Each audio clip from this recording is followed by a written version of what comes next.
এই দেখ হয়ে এসছে। দেখ কি সুন্দর হয়েছে না দারুণ হয়েছে। কালারটা। দারুণ হয়েছে। এবার নিজেও একটু বানানো শেখ, আর কবে শিখবি? আচ্ছা বলো তা, আমাদের কি সময় আছে এই এত আচার টাচার বানানোর? আর আজকাল না মার্কেটে দারুণ দারুণ সব আচার কিনতে পাওয়া যায়। মা তুমি এত সারাদিন তোমার খাটনি যায়, তারপর তোমার যে কি দরকার এই আচার বানানোর আমি জানি না। আমি ওই ছোটবেলায় যে আচার খেয়ে এসেছি না, সেই স্বাদটা আমার মুখে লেগে আছে। আমি সেরকম করেই বানানোর চেষ্টা করি। যেরকম তোমার ঠাকুমা বানাতো। ওই রকম আচার না হলে আমার ভালো লাগে না, দেখ। তোমার ঠাকুমার হাতে বানানো তো খাইনি, কিন্তু তুমি যেরকম কুলের আচারটা বানাও সেরকম কুলের আচার আমি সেদিন খেয়েছি। দাঁড়াও, এই নাও, তোমায় বলছিলাম না, এই দেখো আচার।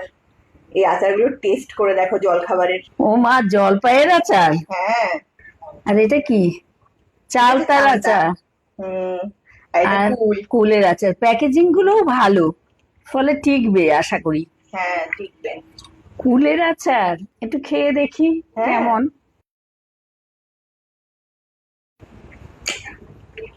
ভালো বলতো। না? হুম।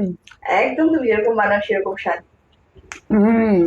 ছোটবেলার কুলের আচার মতো। আগের বছর তুমি বানিয়েছিলে না, একদম ভাইরাল হয়ে গেছিল ভিডিওটা। হ্যাঁ। একদম সেই স্বাদ। হুম। একদম। খুব সুন্দর হয়েছে। একটা আমি তাহলে এবার শীতকালে কুলের আচার করবো না বলছিস? না না, কোনো